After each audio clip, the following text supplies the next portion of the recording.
can you tell me in the New Testament where did the apostles teach that you're cursed with a curse if you don't tithe? Where the apostles preached it. They taught that, Jesus or the apostles?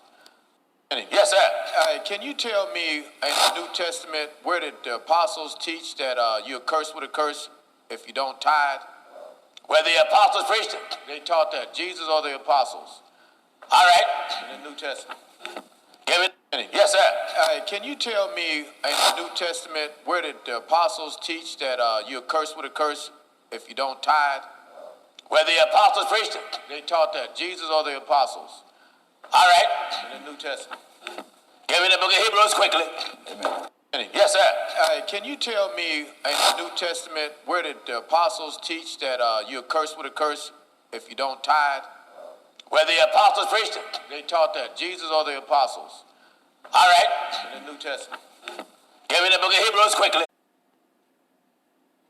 All right, real quick. Will a man rob God? Yet ye have robbed me, but ye say, wherein have we robbed thee? Yes. In tithes and offerings.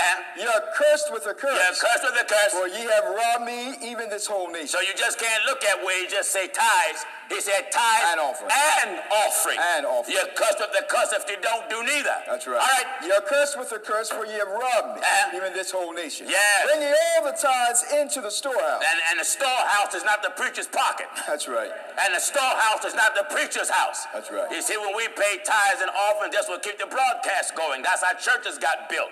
That's how we clothe naked folk, and that's how we feed hungry with tithing and offering. We have many hundreds and hundreds of poor brothers and sisters all around the world, in foreign countries, in India, in Africa. We buy land so they can grow food, so they can have something to eat. All of that fall in obeying God. How do we get that land? Through tithing and offering. And offering. Bring ye all the tithes. I had one man say, you're the first preacher I ever met that do right by God's money. I'm scared of God. Amen. I'm scared to death of God. And you wouldn't get me to go to hell over a half a penny. All right. Bring ye all the tithes into the storehouse, that there may be meat in my house. And prove me now herewith, saith the Lord of hosts. All right. If I will not open you the windows God of heaven. say, I will open you up. I will open up windows of heaven. And pour you out a blessing. God say, if you do this, he'll give you a blessing. That there shall not be all right, room get the enough book to of Hebrew receive. Quickly now. Let's get it quick, because I got a lot of questions I want to get. Back in the book of Hebrews, chapter 7, and we're still at verse 1. Get that verse 1 quickly. For this Melchizedek, king of Salem, priest of the Most High God. Now, Melchizedek was God. Yeah. Someone said Melchizedek was God? Yes. Someone said, how can you say that? The Bible said he had no beginning of days. If you have no beginning, that means you always was.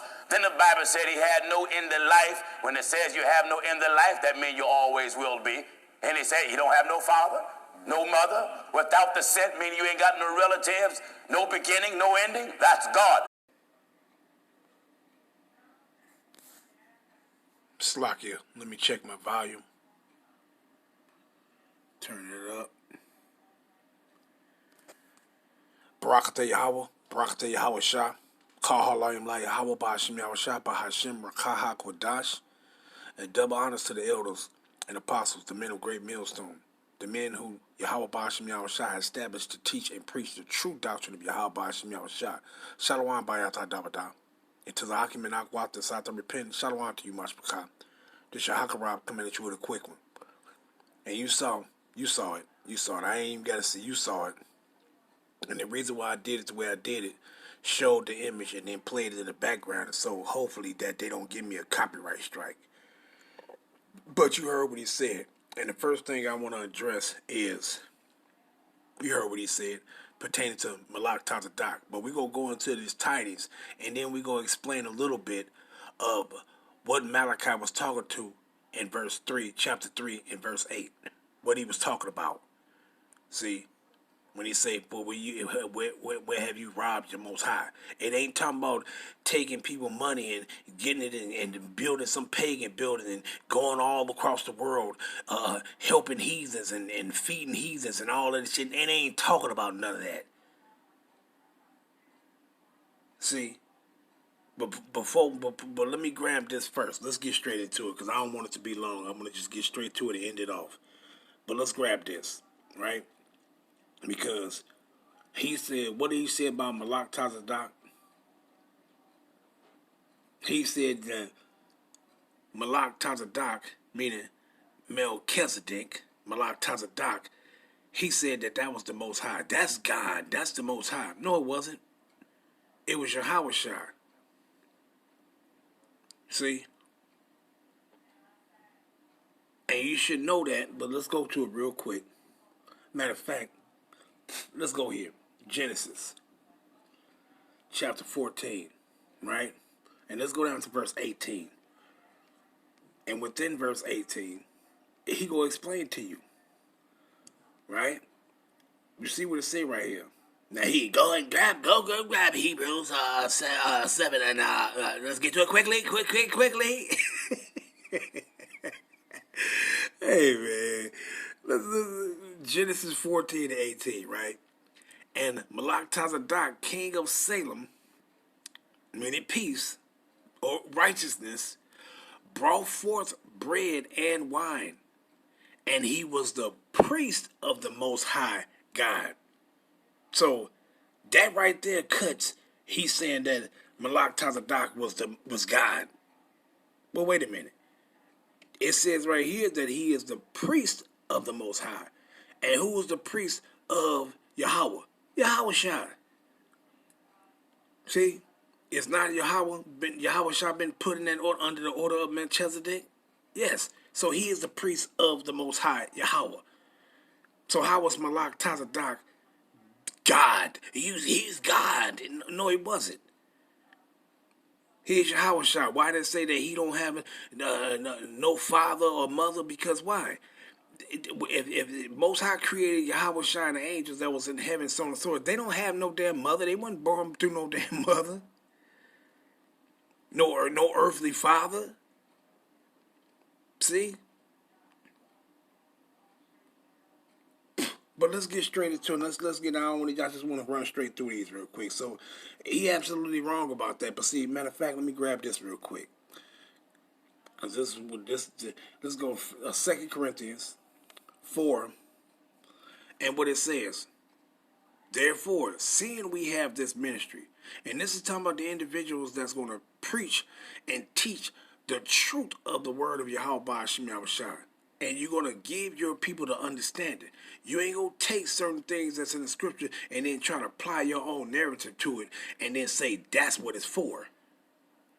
No, when something comes up in the scriptures and it's pertaining to what Yahweh Ba'ashim Yahushua said, you have to actually tell. If your people don't got to understand it, you have to go in and get the understanding and give it to them. You can't add your own narrative and your own twist or something. You got to speak it as it is written. You got to bring out the true understanding. See?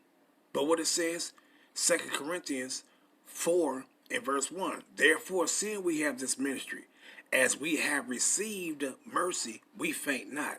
See?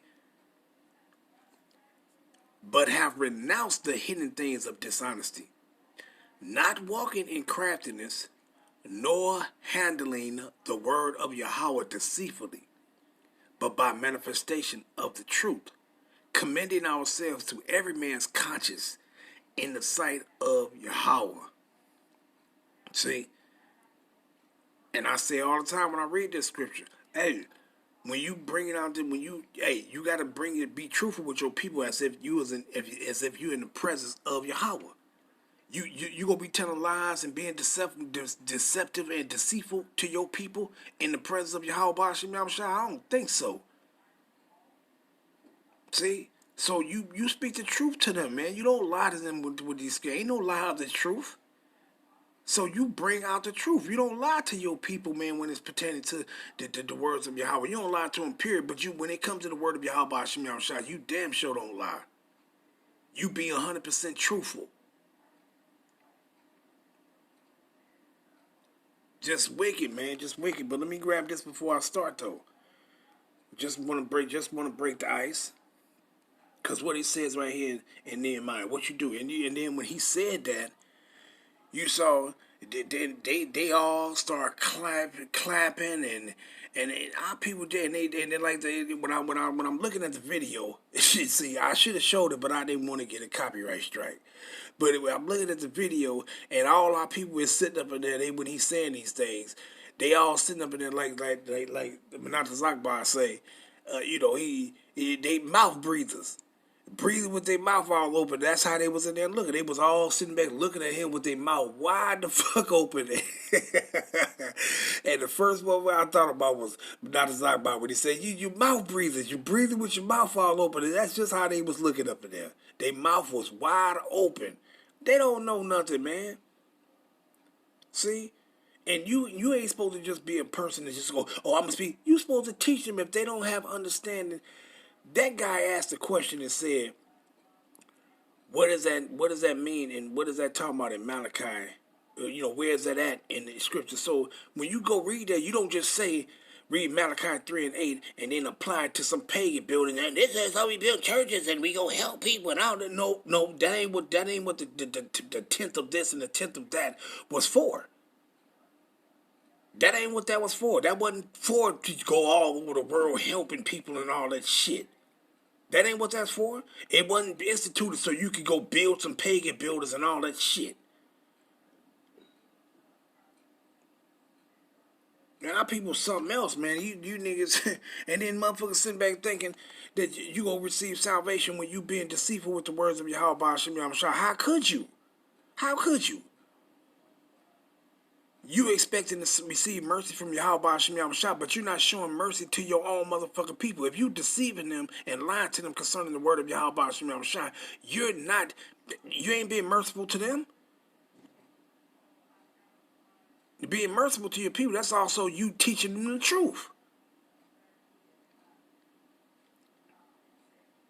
You're not trying to devour them, destroy them. You're not trying to be a wolf to the sheep and devour them. But let me grab this though.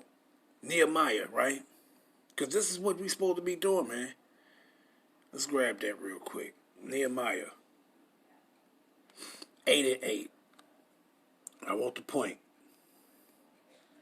And what it says, Nehemiah. And what you're supposed to be doing? It says what? And they read, and matter of fact, let's go up some. Let's go through the names.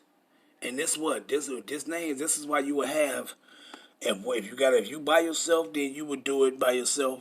But if you got other brothers with you, this is for the purpose of the other brothers, because you will call out a particular precept, grab this precept, grab that precept, and you will read these precepts in a particular order or whatever, and you will cause the individuals to understand. See? And this is what they was doing right here. Also, Yeshua, that ain't even Hebrew. Yeshua, Bani, and Sherebiah, and Jamin, Akub, Shabbatai, and Yehoiada, shit, and Masiel, and well, you get it.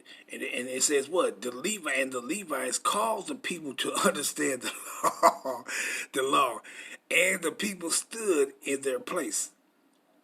So they read in the book of the law of Yahweh distinctly and gave the sense and caused them to understand the reading. You see that? And this is what you're supposed to be doing. If somebody asks you a question, asks you basically, when you showing them, and then you go to Malachi 3 and 8, and you just read that, and then you add that with, he's taking the tithes to go build pagan buildings and stuff. That ain't, you going off, man. You're going off. You're not speaking the truth to them. See, you done took something of Yahweh Shem Shai, you applied these damn Edomites bullshit to it, and that ain't what it was for. Talking about building some damn pagan buildings, and then you ain't even preaching the truth in there. You're just reading out of the scripture. You're just reading the text as if it's just a book that you're reading the text out of. You ain't reading this to your people. You ain't telling them this is their heritage and all this shit. And then you talking about everybody. We gonna help the brothers and sisters. And he said Edomites is your brothers and sisters, and the heathens is your brothers and sisters. So man, that dude is through, man. That dude is through. But let's go ahead on. But what it says, so they read in the book of the law of Yahweh distinctly and gave the sense and caused them to understand the reading. See? So it ain't just about you just reading it to the people. If they don't understand a particular thing in the scriptures, you got to take the time. You got to literally go and explain it to them, preferably with precepts of what it's talking about. Not going to read Malachi 3 and 8 and then go into your own narrative. Yeah, and it's because we go use it for this and use it for this and help this and do, man, get out of here. People ain't doing none of that shit. Something else, man. Something going to setting up missionary places to indoctrinate people with doctrine of devils. But let me grab this though. Ecclesiastes 12. I want to get into it, but hey, let me just get this. Ecclesiastes 12, and let's go down. What is that, 7 or 9? Let me see. I think it's 9. Con. And what it says, purpose of the preacher. What it says, purpose of the preacher. It says, and moreover, Ecclesiastes 12 and 9, and moreover, because the preacher was wise, meaning he had wisdom and understanding, he still taught the people knowledge. Yea, he gave good heed and sought out and set in order many proverbs. And what did he do? He set these proverbs, these scriptures, these precepts in order. When you want to cause somebody to understand something. See? Because what does it say? Let's grab it real quick. What is Psalms? What is that? 119 and I think it's 104. Let's grab it real quick. Psalms 119 and 104. What it says? Through thy precepts I get understanding. Therefore I hate every false way. And you reading the scriptures and then you add your own narrative to that. That's a false way. Because you must go the true way through the precepts of Yahweh to bring out something. Now let's just run through these so I can go into that Malachi 3 and 8 and what it was talking about, right? So let's just grab these real quick. Let's go into that tidy right quick. Let's go grab them straight to the point. Let's go to Nehemiah, Numbers 18, right? It says duty of the Levites, but I'm going to come down to the point. I'm going to go read 8, right? And you see what it says right there. The priests portion, and who was the priest? They of the tribe of Levi. Let me read this. Verse 8, Numbers 18 and 8.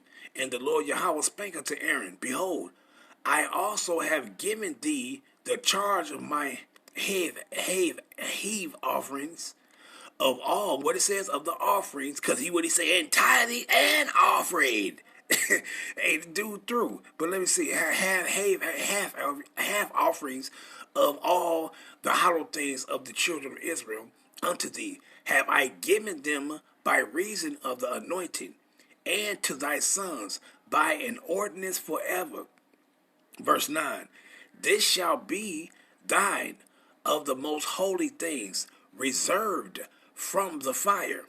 Every oblation of theirs, every meat offering of theirs, and every sin offering of theirs, and every trespass offering of theirs, which they shall render unto me, shall be most holy for thee and for thy sons. Right? So let's jump down though, because I will keep reading all of it because it is. But let's go down some, right? Let's go down some. Let me see. I started here at 17. Numbers 18 and 17. But the firstling of a cow, or the firstling of a sheep, or the firstling of a goat, thou shalt not redeem. They are holy. Thou shalt sprinkle their blood upon the altar, and shalt burn their fat for an offering made by fire, for a sweet savor unto Yahweh. And the flesh of them shall be thine, as the wave breast and as the right shoulder are thine. All the heave offerings of the holy things which the children of Israel offer unto Yahweh have I given thee, and thy sons, and thy daughters with thee, by a statute forever. It is a covenant of salt forever before Yahweh unto thee, and to thy seed with thee. Verse 20. And the Lord Yahweh spake unto Aaron, thou shalt have no inheritance in their land, neither shalt thou have any part among them. I am thy part and thy inheritance among the children of Israel. So what we was to do? what we was to do. Let's read it. Verse 21. And behold, I have given the children of Levi all the tenth in Israel for an inheritance, for their service which they serve, even the service of the tabernacle of the congregation. You see that? So the tenth is their inheritance. The things that we get, that we give a tenth. All the tribes supposed to give them a tenth, which is the tithe of their crops and everything. Why? So they can have something for themselves. Because they wasn't given, you see, they wasn't given an inheritance among us. They wasn't given land and so on and so forth. They wasn't given cattle. They was the minister in the temple. So we was to bring all those things to them, a tenth of it. See? But let's go down to the point, right? In 26. Matter of fact, let me see. Should I, you know what? Yeah, I'm going to start at 24. But the tithe of the children of Israel, which they offer as an heave offering unto Yahweh, I have given to the Levites to inherit. Therefore, I have said unto them, among the children of Israel, they shall have no inheritance. Jumping to 26. Thus speak, Slakia, 25. And Yahweh spake unto Moses, saying, thus speak unto the Levites, and say unto them, when ye take of the children of Israel the tithes, means the tenths, which I have given you from them for your inheritance, then ye shall offer up an heave offering of it for the Lord, even a tenth part of the tenth of the tithing. See? So what we do, all the tribes would get together within, you would get your crops and your animal, your herd, whatever you had within. Every year you would put it up, and then the third year you would bring all that stuff to the tribe of Levi. See, so they would have something for them. See, you wasn't to be getting tithing and yeah, here we go get this and get it. No, if you buy it, if you couldn't. Matter of fact, let's just read it. I don't want to. Let's get it. Let's go here. Deuteronomy, the 14th chapter, right? And let's go down. We're gonna start at 22. I started 22. And what it says, Deuteronomy 14:22. Thou shalt truly tithe thee all the increase of thy seed, that the field bringeth forth year by year. And thou shalt eat before Yahweh thy power in the place which he shall choose to place his name there. The tithe of thy corn, of thy wine, and of thy oil, and the firsting of thy herd and of thy flocks, that thou mayest learn to fear Yahweh thy power always. And if the way be, what's up? I was gonna ask, did you even eat a donuts yet? Nah. Go ahead. And it's like it. And if the way be too long for thee, so that thou art not able to carry it, or if the place be too far from thee, which the Lord thy God, Yahweh, Ba'ashim Yahushua, shall choose to set his name there, which is in Jerusalem, when the Lord Yahweh thy power had blessed thee, then shalt thou turn it into money, and bind up the money in thy hand, and shalt go into the place which the Lord Yahweh thy power shall choose. Verse 26, and thou shalt bestow that money for whatsoever thy soul lusted after, for oxen, or for sheep, or for wine, or for strong drink, or for whatever thy soul desireth, and thou shalt eat there before the Lord Yahweh thy power, and shall rejoice thou and thy household. You see that? And the Levites that is within thy gates, thou shalt not forsake them. So when I'm gonna go into it, but when Malachi 3:8 said, "Where have we robbed thee? You have robbed me in tithe and offering." What does the scripture say? Yahushua said, "If you have done anything unto these little ones of mine, you have done it unto me." So if you didn't do what the Most High told you to do pertaining to the tithing, meaning take that 10th part to the Levites and give it to them, guess what you was doing? That was a form of you robbing the Most High. Why? Because you was robbing those that was ministering to Yahweh on our behalf. See? So what it says, and the Levites that is within thy gates, thou shalt not forsake him. For he had no part nor inheritance with thee. So if you didn't give them those things, you was basically robbing them of their inheritance, of their portion. See, you got your fucking portion. So why you wouldn't give them that? And our people was going off big time, man. See, you wasn't giving them that portion.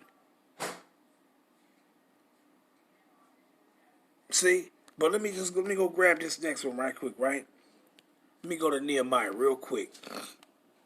Nehemiah 10 and 38 and 39, right? Let's just get these two. And it says what? And I want to read up, but let me get to the point for the sake of time. Nehemiah 10 and 38, and the priests, the sons of Aaron, shall be with the Levites, when the Levites take tithes, and the Levites shall bring up the tithe of the tithes unto the house of Yahweh, to the chambers, mean what? To the storehouse, mean where you would keep the stuff at, to the chambers into the treasure house. For the children of Israel and the children of Levi shall bring the offering of corn and of the new wine and of the oil unto the chambers where the vessels of the sanctuary, and the priests that minister, and the porters and the singers, and we will not forsake the house of our power.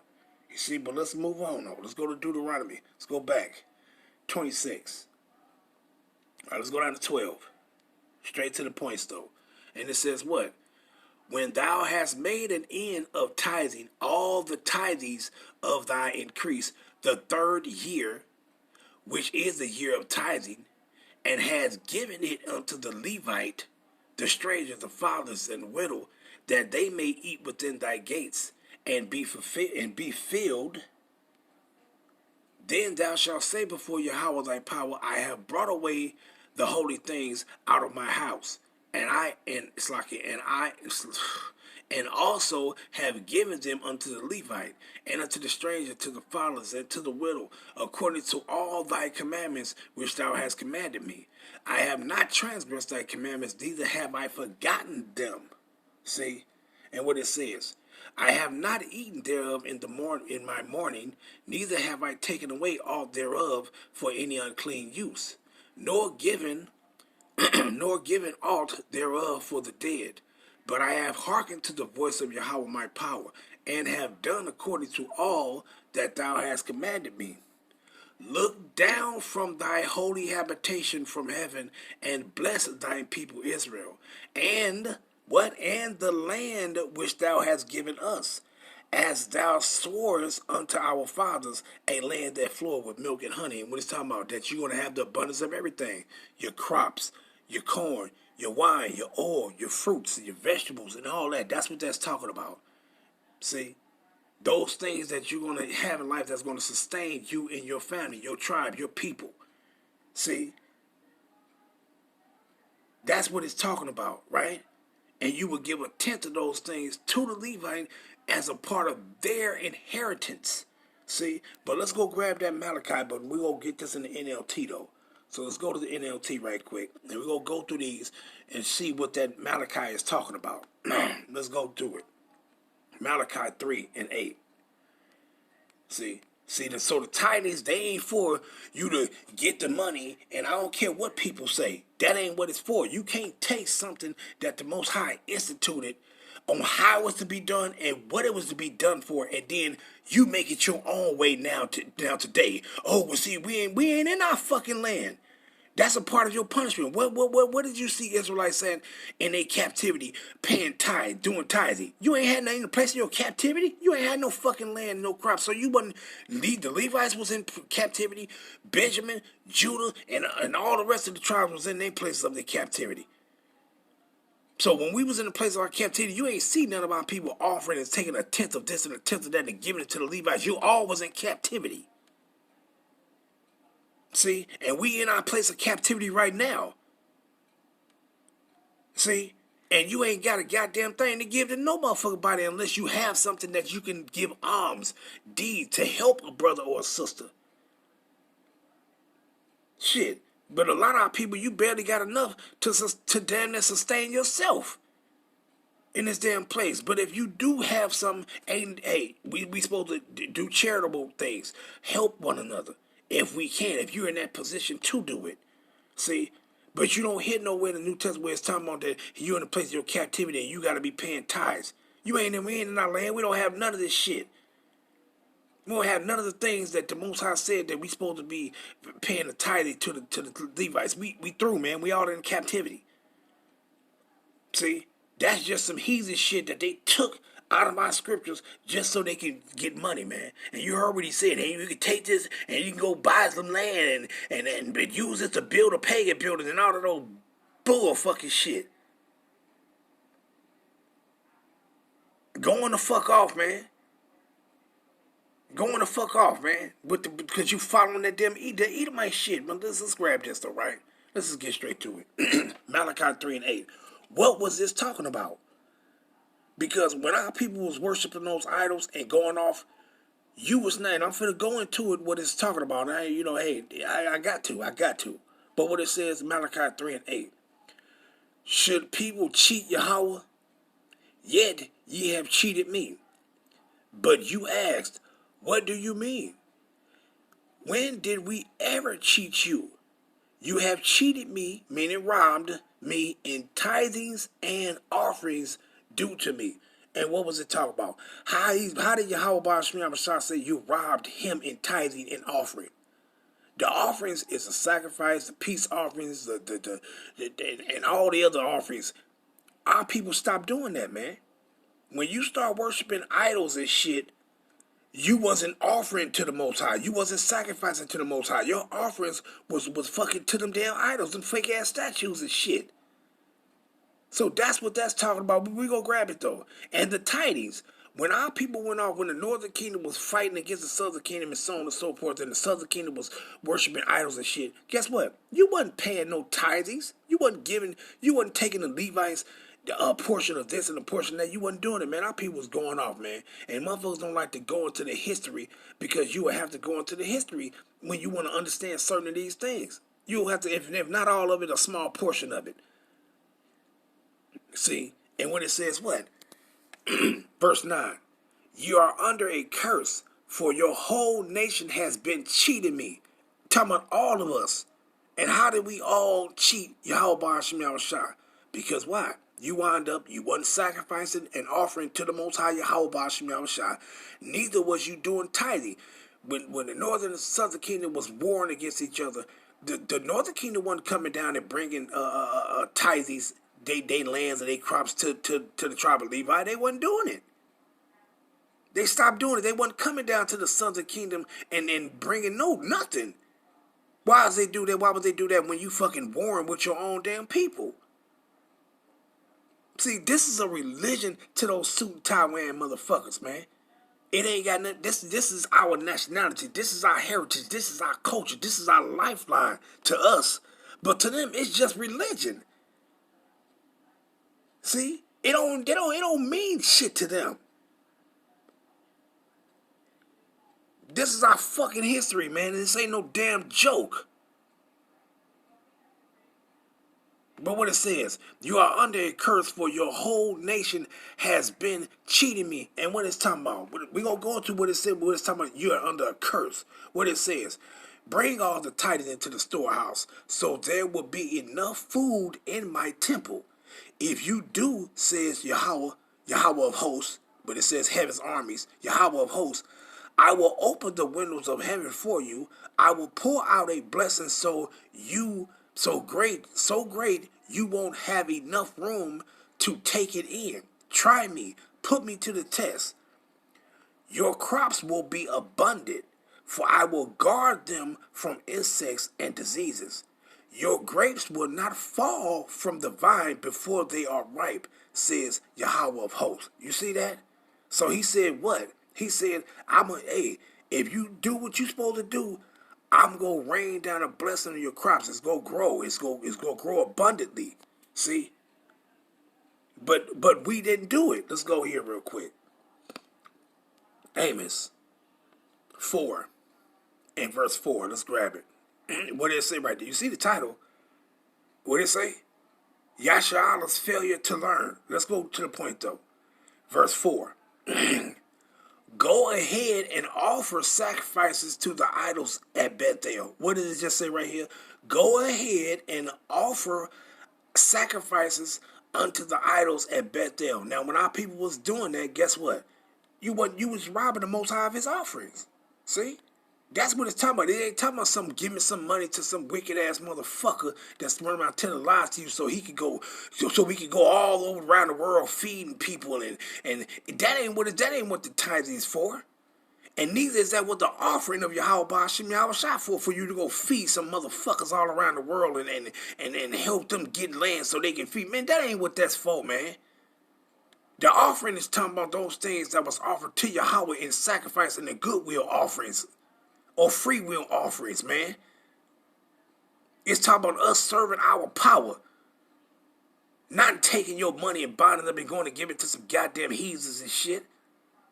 But it says what? Go ahead and offer sacrifices to the idols at Bethel. Keep on disobeying at Gilgal. Offer sacrifice each morning and bring your tithes every 3 days. Present your bread made with yeast as an offering of thanksgiving. Then give your extra voluntary offerings so you can brag about it everywhere. This is the kind of thing you Israelites love to do, says the sovereign Lord, Yahweh Ba'ashim Yahweh Shah. I brought hunger to every city and famine to every town, but still you would not return to me, says Yahweh. I kept the rain from falling. So what it says, I'm going to curse you with a curse. And what was that curse? When he said, hey man, he wasn't going to rain down on your crops if you didn't continue to bring those tithes, that tenth to the Levites, and sacrifice to Yahweh Ba'ashim Yahweh Shah. See? And worship Yahweh Ba'ashim Yahweh Shah.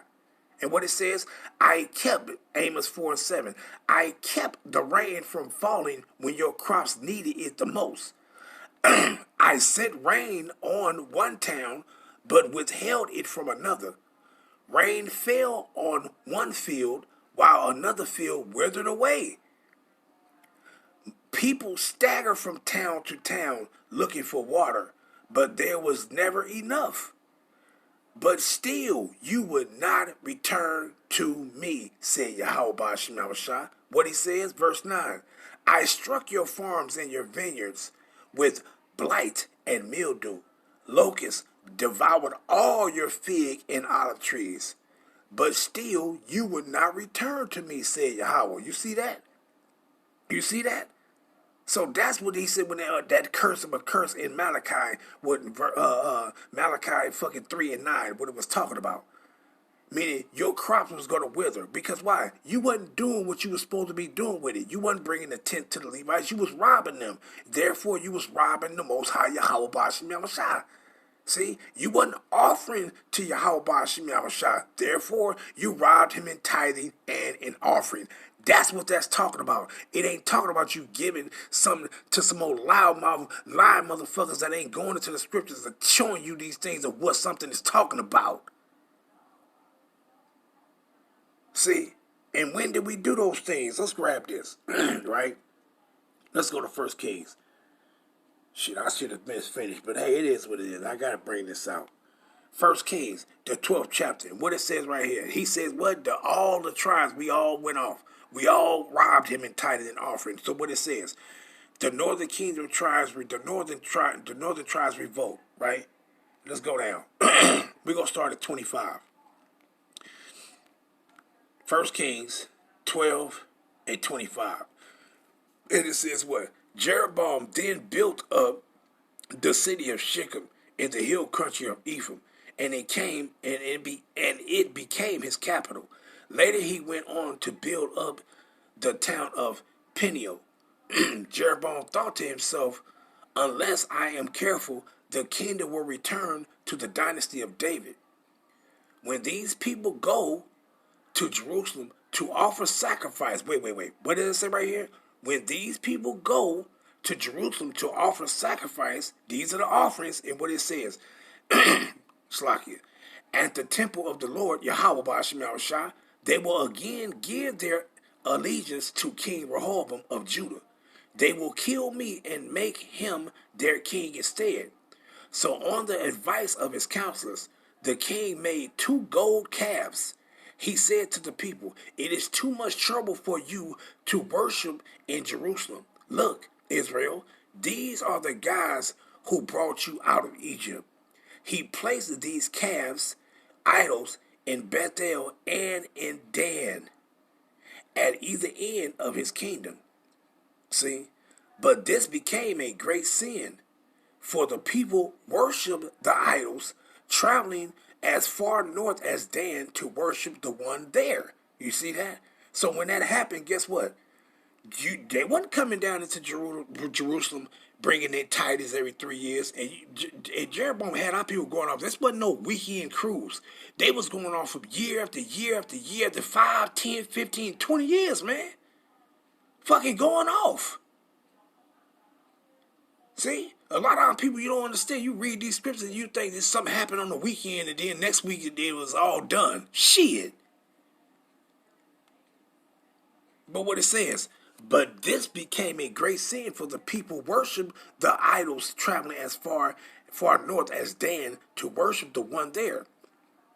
Jeroboam also erected buildings at the pagan shrines and ordained priests from the common people, those who were not from the priestly tribe of Levi. You see that? So therefore, if he had individuals that, and I'm reading the NLT translation. Now, if he had individuals that he made made priests that was not of the tribe of Levi, was they tithing? Was they taking the Levi, the tribe of Levi, their tenth, their tithing, their portion of their inheritance? Was they doing it? No. If he had other individuals that was being his priests, so therefore he wasn't offering, what was he doing? He was robbing the Most High of his offering, because they wasn't taking those things to offer to the priests so they can offer and minister in the temple for the people. See? For themselves and for the people. So therefore they was robbing of offerings right there. And then they wasn't taking the tribe of Levi their tenth of their stuff. So therefore they was robbing him in tithing and offerings. See, this is what Malachi 3 and 8 is talking about, man. Crooked ass fucking nigga, man. This is what it's talking about. Let's read it again, verse 31. Jeroboam also erected buildings at the pagan shrines and ordained priests from the common people, those who were not from the priestly tribe of Levi. So he wasn't even coming down, giving nothing to the tribe of Levi. Here, I'm giving you a tenth of this. No, why was he going to do that? He told, don't go down there to them. And then neither was any of the other tribes. They wasn't coming down to the southern kingdom. Especially when Rehoboam and Jeroboam start warring with each other, the northern kingdom damn sure wasn't coming down into the southern kingdom and bringing a tenth to no motherfucking body. See? But let's go here, though.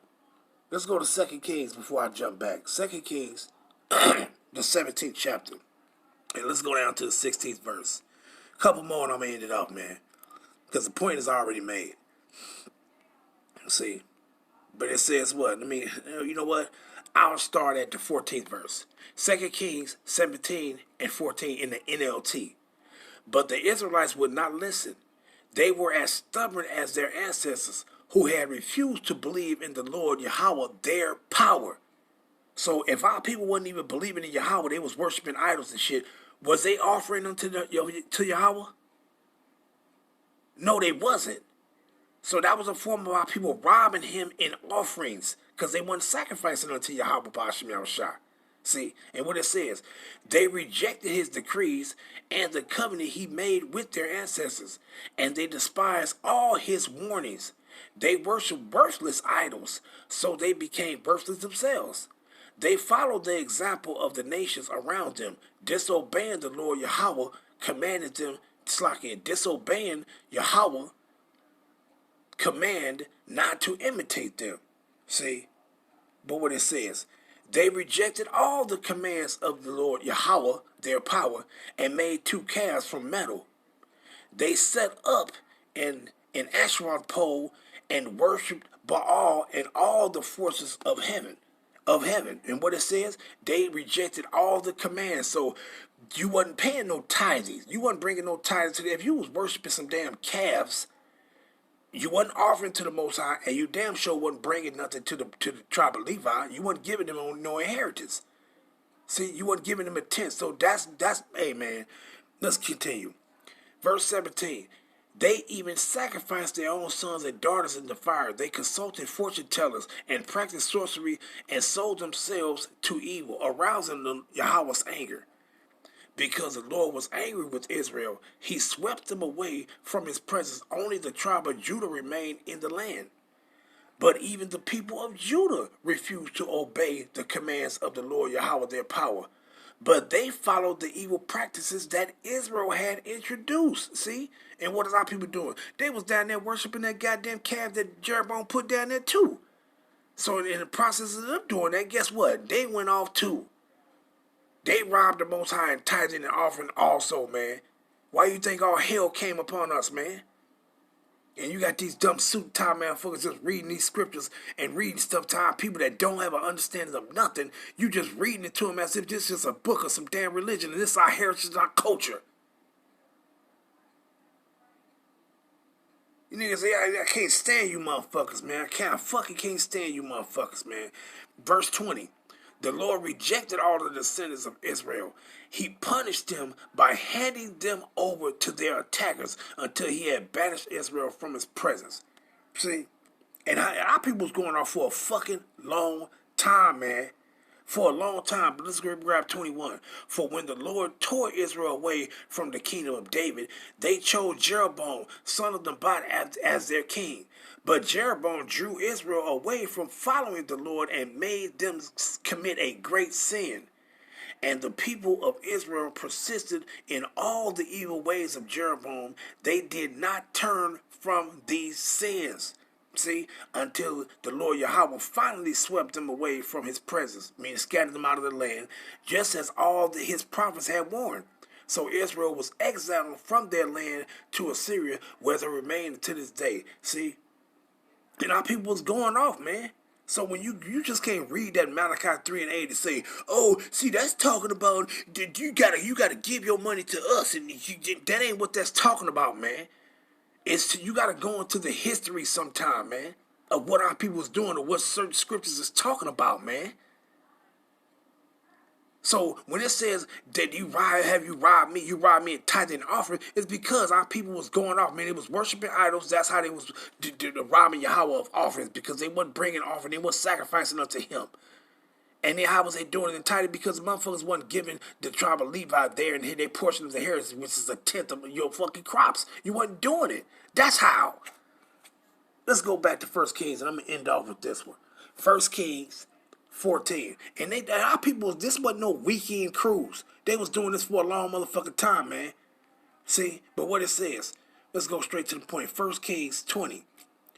Right? And as a matter of fact, I'll start at 19. The rest of the events in Jeroboam's reign, including all his wars and how he ruled, are recorded in the book of the history of the kings of Israel. Jeroboam reigned in Israel 22 years. When Jeroboam died, his son Nebat became the next king. And he did the same shit. He was doing the same fucking shit. Worshipping them calves and doing all manner of fucking way. He continued in the same way as his father. So it was a long time that our people was not offering to the Most High, sacrificing to the Most High, neither even giving the tribe of Levi they fucking tithe, they tenth, man. So that's what it's talking about, man. And I ain't meaning to be for so long, but hey, sometimes the spirit gonna do what it's gonna do, and it's gonna bring out what it's gonna bring out.